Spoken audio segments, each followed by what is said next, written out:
What is the AI strategy going to look like over the next couple of years for you? And how are you going to be prioritizing, sequencing those AI-based decisions, especially when we try to understand how it can lead to business impact and scalability?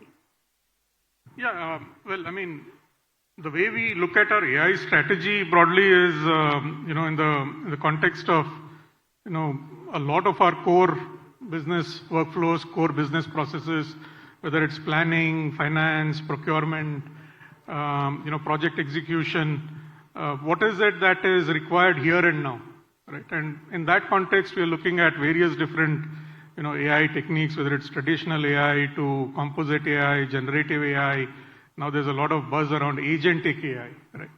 So how do we sort of look at various different processes, break them down, and bring in that near autonomous kind of workflow with AI, right? Take procurement, for example, right? I mean, today our procurement runs into close to around 100,000 crores annually, and there's so much room for inventory optimization, bringing in vendor intelligence, whether it's based on past history, price, performance, even market intelligence that we can bring in while we are taking these procurement decisions.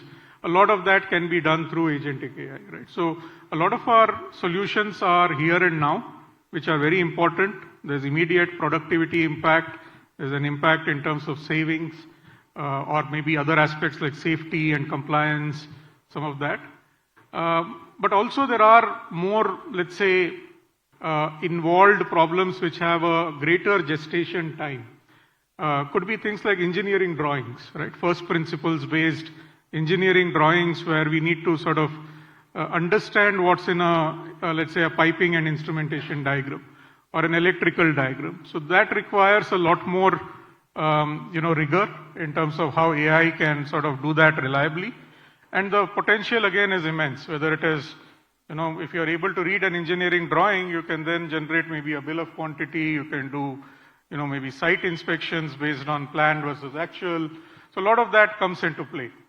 So some of these are more involved solutions, and in those areas what we're doing is we have an innovation studio kind of a construct where we sort of partner with technology providers and also some of the premier institutes where there's more frontier research that is happening. So, we can bring all of this into play and we can reduce the innovation cycles and, sort of accelerate the time. When we talk about what are the emerging AI trends, what would you really pen down on which have the maximum potential to really lead the growth in the construction manufacturing space from now? I think two things that we have seen significant impact from, and I think will continue to deliver immense value.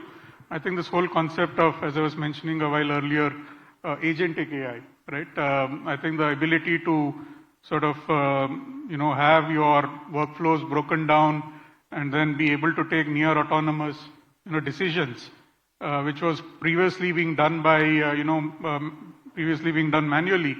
I think that helps us free up a lot of our resources to do more higher end jobs, and whether that's procurement, whether it's any of the different business functions. And the other big play for us is, like I was mentioning, in the construction domain, we have some, major problems with areas like workman shortage, for example. So how do we address that issue with this whole concept of embodied AI? And it's a little difficult in the construction space because unlike in a manufacturing environment where everything is controlled, in a construction domain, things are dynamic.